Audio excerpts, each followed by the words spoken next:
that Welcome to Dallas ad that went into the newspaper. Remember, one of the reasons why Kennedy's aides didn't want him to come to Dallas, because people weren't, for his policies. So he opens up the newspaper and he sees that ad up there that you have a copy of that says, "Welcome Mr. Kennedy to Dallas." Well, I didn't tell you this at the time, I don't think, I can't remember, but at the bottom of that ad, and you have a copy of it, was the name Bernard Wiseman, who was the author of that ad. And Ruby thought that was a Jewish-sounding name, which he thought would reflect badly on the Jewish community living in Dallas. Well, he was Jewish, and so he was very concerned about that ad that came out the morning of the president's assassination. He thought that was not good. Well, then all of a sudden, news comes that President Kennedy was shot, and all gathered around the television that morning in the newspaper office, and Ruby was among them. And according to testimony of witnesses, Ruby was very silent, very shaken, and very ashen in color. He was very upset. At 10:19 now, this is where I want to say conspiracy theorists think that Ruby was set up by somebody to silence Oswald.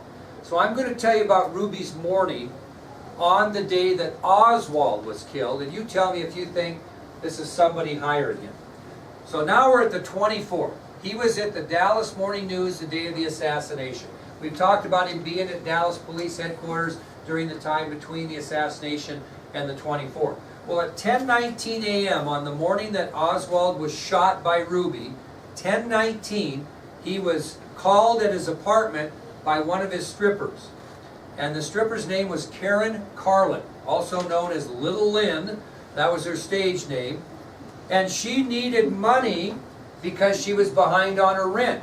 Remember, he had closed down the club in memory of the president, so they weren't working. Well, if you're not working in that business, you're not making any money. So she calls him and said, "Hey, can you forward me some money for my rent?" Now, Ruby was the type of guy that really was good to his employees. He treated them very, very good despite the business they were in. He was very good to his employees. So he agrees to help her out. He takes a shower, he gets dressed up, and he leaves his apartment at 10:58 a.m. And as he leaves his apartment, these are the three things he has with him. Now I want you to think about, would these be things you would take with you if your plan was to go down and shoot Lee Harvey Oswald? It's 10:58. Again, you don't have any idea what time they're going to transfer him because they said around 10. But he leaves his apartment and he's got $2,000 for a bank deposit from the proceeds of what he had brought in the night before in the clubs. Okay, he was going to go put that in the bank. Now that's quite a bit of money. I'm going to guess that might be 10 grand in today's money. I'd have to get my calculator out. He also had his .38 caliber revolver. Why would he carry that? By the way, he had a permit to carry it. He wasn't carrying illegal. Why would he carry that .38 with him? What's that? Well, he was the owner, but why would he take the .38 with him that morning? Because he had almost $10,000 in receipts that he was going to take to the bank. Most of it probably cash. But the third thing he brought is the weird thing, if you had a plan to shoot Oswald. He brought his dachshund dog, Sheba. Brought his dog with him. He loved that dog. Okay, it was his favorite thing in the world, probably.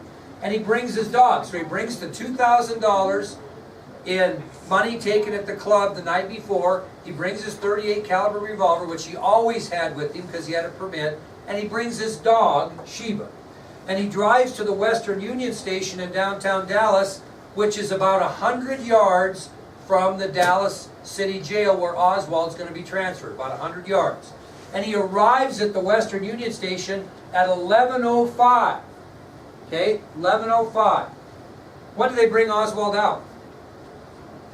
11:21 is when he's down and walking. At 11:17, Ruby wired $25 to the stripper for her rent. How do we know that? Actually, he spent $26.87. How do we know he did? How do we know he did that at 11:17 a.m.?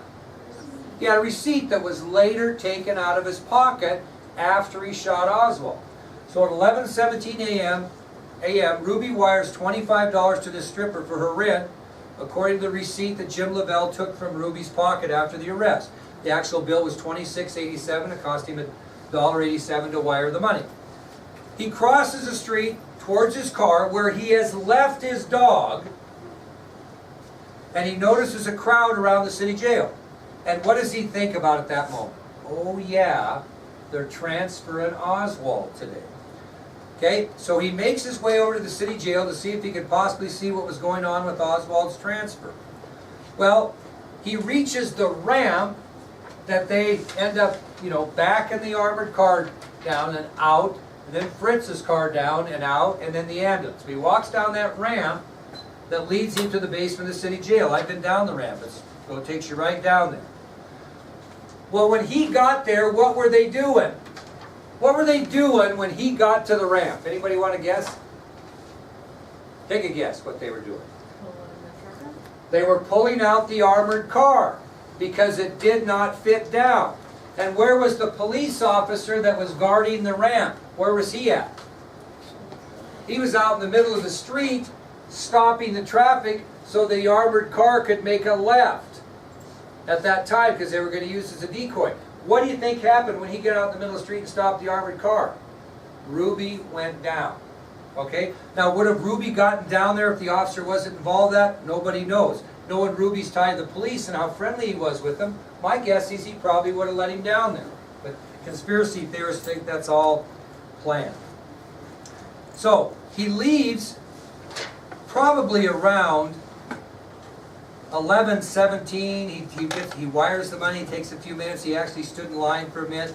He probably got there about the same time that Oswald was being brought out. And then he makes the biggest entrance into American history by shooting him. Now, is that something somebody does if they're hired killer to silence somebody, that you would cut everything that close? I don't know. And you'd bring your dog with you? Because the chances are, if you did that, you're going to be arrested, are you not? I mean, you're in the middle of a bunch of people. Which tells me, and I'll give you more information here, that he was a reactionary person, which he was. Okay? He didn't think any of that through. Now, obviously, what do you think people asked him after he shot Oswald? Why did you do that? And here's the reasons he gave. First of all, he claimed he killed Oswald to show the world, quote, that Jews have guts. Okay? Secondly, he claims he killed Oswald so the city of Dallas could redeem itself in the eyes of the public and the world, because they were not feeling good about the president being shot there. He also claimed that he killed Oswald out of respect for the Kennedy family. And I think I told you before, he would never allow comedians in a strip club ever to poke fun of the president like you see the way they do now. And the last one was kind of interesting, I think probably the most true. He claimed he didn't want to see Mrs. Kennedy have to suffer the emotion of a long trial in Dallas. He thought she was going to have to come back for this trial every day. He felt sorry for her and didn't want her to do that. Whether those are legitimate reasons or not, I don't know. Those are the reasons that Ruby gave for killing Oswald. Well, Ruby was then jailed at the Dallas County Jail, less than a half a block from where President Kennedy was assassinated. And I will tell you this, kids, he received many telegrams and notes of good fortune. Way to go, thanks a lot. You're the man, so to speak, because people were upset about the president being killed. He received many favorable telegrams saying that you did the right thing. And in his mind, and we'll talk about this later, he was going to be a hero. All these people were going to flock into his strip clubs, and he was going to be a celebrity. Now, when I get you into the economy of Jack Ruby, when we get into that material, you'll kind of see how he was mentally. But that was his thought. So that takes us kind of to towards the end of this, and that's the burial of Lee Harvey Oswald. Now, the sad thing about this is it's November 25th of 1963. There are 3 funerals that day. The funeral of President Kennedy, the funeral of Lee Harvey Oswald, and the funeral of J.D. Tippit, the police officer. All 3 funerals are the same day. Now, Oswald was buried at Rose Hill Cemetery in Fort Worth, Texas on November 25th, 1963. A police escort delivered Oswald's casket in the early afternoon. Later, police officers arrived with the family. His mother Marguerite was there, his brother Robert was there, his widow Marina was there, and their 2 daughters, Junie, who was 2, and the infant Rachel. Now, the Oswalds are being protected since the time Lee Harvey Oswald was arrested by Secret Service agent Mike Howard. He was assigned to the Kennedy family for protection as soon as it was discovered that Lee Harvey Oswald was the assassin of the president. Now, it was kind of a weird funeral. There was no minister, there was no friends, they didn't even have pallbearers there. The local minister refused to show up and bury the guy. Nobody wanted any part of Lee Harvey Oswald. So a reverend by the name of Lewis Sanders stepped up, and he chose to administer the service, quote, for the sake of the family. They couldn't even find a minister to do it. The only reason Oswald had a plot in the cemetery is because someone that worked or owned the cemetery owed a favor to Mike Howard, the Secret Service agent. That's the only reason Oswald even got a place to be buried. They couldn't find anybody that would bury the guy. Okay? So the only reason the Oswalds had a plot to bury their loved one in is because someone with the plot owed Secret Service agent Howard a favor. Well, they get there, they get ready, there's no pallbearers, none. So Robert Oswald asked the reporters that were there to cover the story if they would serve as pallbearers for the funeral, and they just kind of stood there. Finally, a couple stepped forward and were going to provide some assistance, and the rest stood up and did so. So when you see the burial on video, these are newspaper and media people that are serving as pallbearers. Well, Reverend Sanders gets up, and his words are pretty simple. He said, "We are not here to judge, only to commit for burial Lee Harvey Oswald." And Oswald's body was then lowered into his grave at 4:28 p.m. on November 25th. Now this is pretty interesting here. Secret Service agent Mike Howard was later interviewed about his experiences with the family and the whole deal, and he pointed out a couple of things. He said, the irrational behavior of Oswald's mother, Marguerite, he couldn't believe her. He said she demanded that her son was deserving of a burial in Arlington National Cemetery, in which he said, well, we came as close as we could. We buried him close to Arlington, Texas, in Fort Worth Shannon Rose Hill Memorial Park. He also announced that an autopsy of Oswald turned up a tumor just above his right ear, which had developed as a result of a childhood injury. Howard speculated the tumor could have resulted in the irrational behavior that Oswald exhibited for the remainder of his life, because he was an odd duck. He really was. Lee Harvey Oswald, I think we forget this. Everybody thinks of Lee Harvey Oswald. He was only 24 years old when he died on that operating table in Parkland Hospital in Dallas. And in his adult life, you know how long he lived in Dallas? 9 months, that was it.